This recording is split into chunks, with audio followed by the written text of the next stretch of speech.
rapte zikir var, bu trackte ilim var. Beslenir iman, her yer ihtilaf, şer ve istila, bence bir liman. Gerçekte kitapta yazılı bu Kur'an. Dur bak burada flow mus'ab, anlatır hak kitap, yalan ve hakikat, cabası tarikat. Sana yobaz derler, böyle olmaz derler. Onlar gibi düşünmedikçe çoban derler.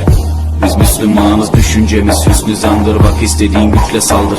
Biz Rabbe müptelayız. İşimde Allah, dilimde Allah, zikrimde Allah, fikrimde Allah, hakkında Allah, aşkımda Allah, aslımda Allah, kanımda Allah. Hasbi Rabbi Cellallah, ma fi kalbi gayrullah.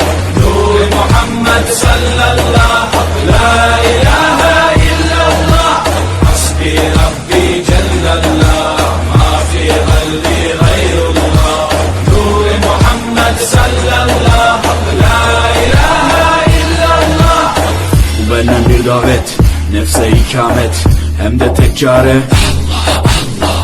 Bu hayat imtihan, şeytandan intikam, sayısız iltifat Allah Allah.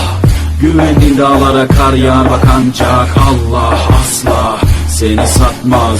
Düşünce kalkmalısın, şükürle kalmalısın, desin hep kalp atışın Allah Allah. Günahla esti yerler, daha gençsin derler.